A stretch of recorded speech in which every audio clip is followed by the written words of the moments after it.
네,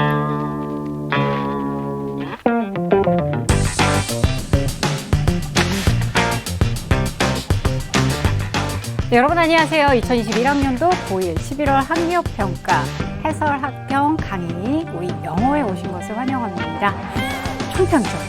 저는 여러분들의 원점수, 원등급 그 이상을 함께할 이상미입니다.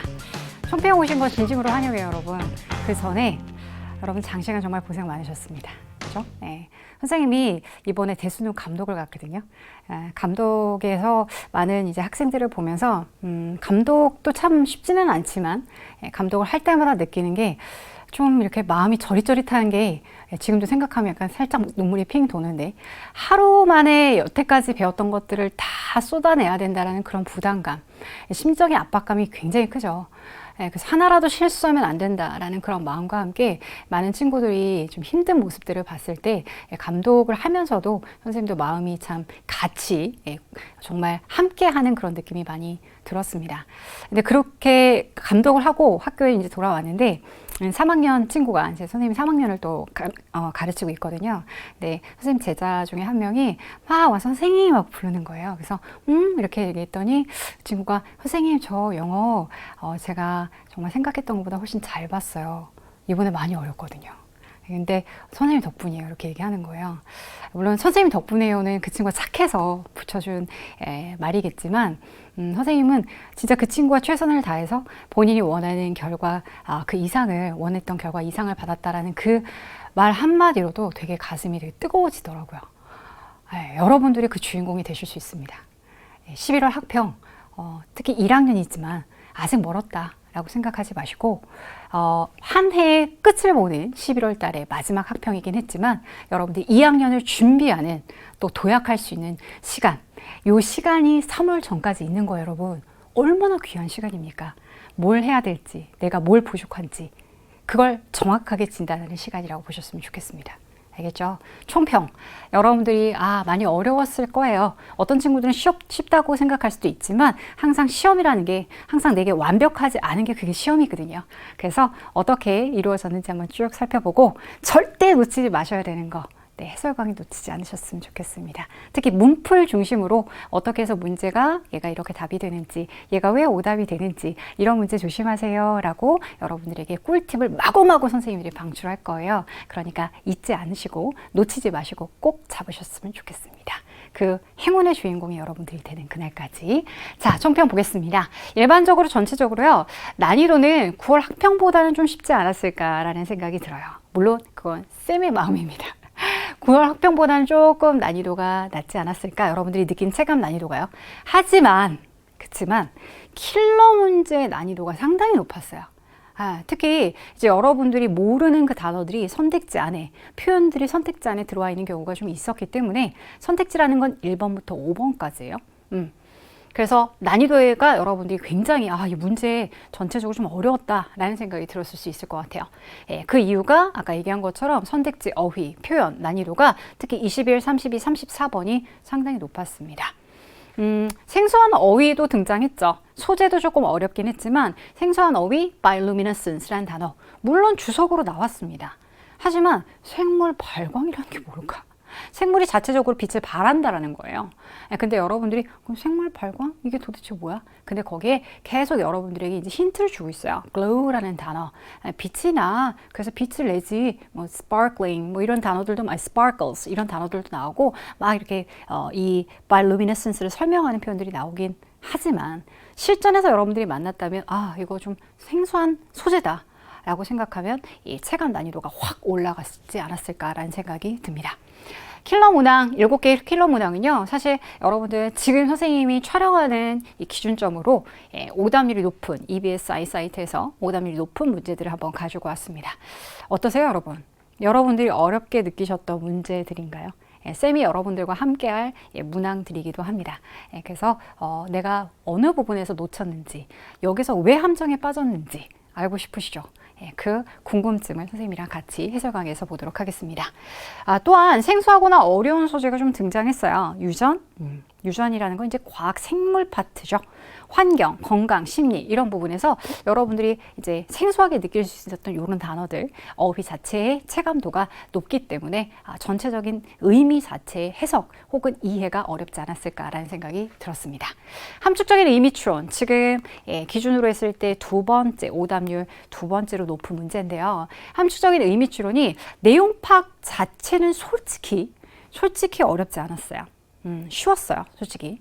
하지만 밑줄 해석이 다소 어려웠습니다. 특히 slap이라는 단어가 어려웠을 거예요.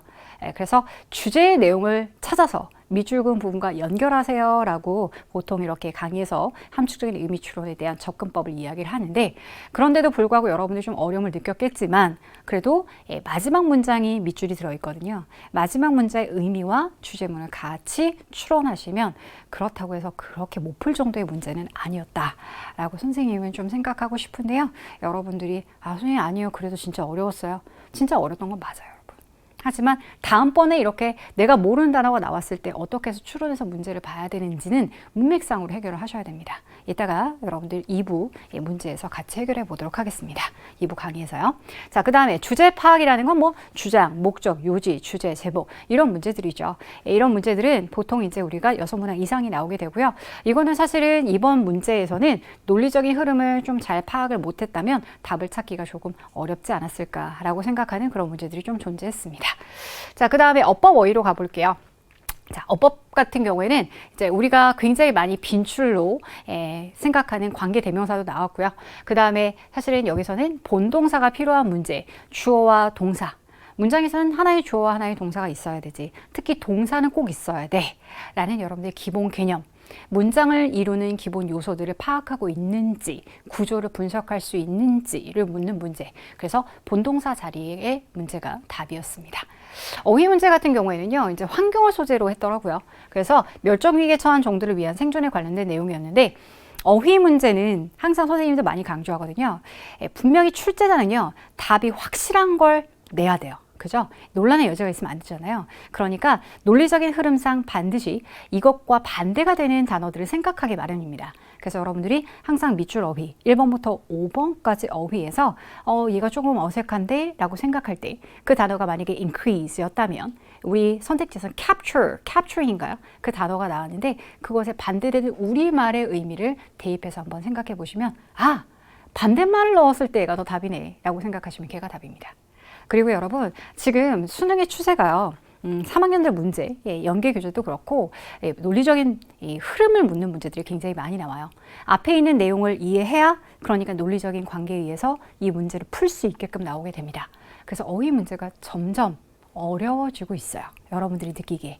그렇기 때문에 더 확실하게 어떻게 접근을 해야 되는지 어휘 문제 풀이해서 여러분들 잡아가시기 바랍니다. 자, 그 다음에 논리적인 부분은요. 등급 체인저라고 우리가 보통 얘기하죠. 등급을 확 바꿀 수 있는. 빈칸 추론이 굉장히 어려웠어요. 아까 보셨겠지만 34번 문제가 오답률 1위였습니다. 논리적인 추론뿐만 아니라 선택지와 연결을 하셨어야 되는데 근데 선택지 어휘가 여러분들이 모를 만한 어휘.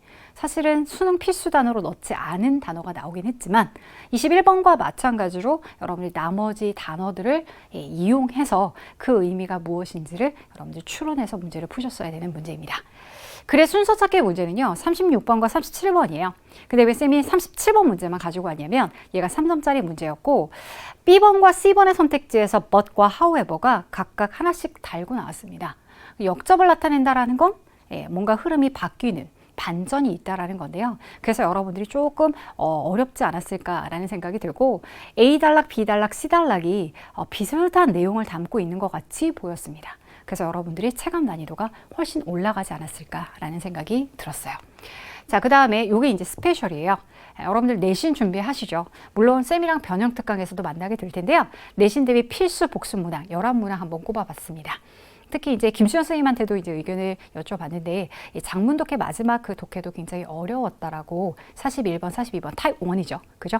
그래서 43번에 45번의 장문이 아니라 41번에 42번의 문제도 여러분들이 좀 꼼꼼하게 챙겨보셨으면 좋겠고 나머지 문항들 그리고 변형 강좌에서 선생님이 이것만은 꼭 한번 보세요. 이 문제는 이렇게 변형될 수 있습니다. 라는 팁을 드릴 겁니다. 그 팁을 지문을 잘 이해하셨어야 여러분께 될 수 있는 팁들이에요.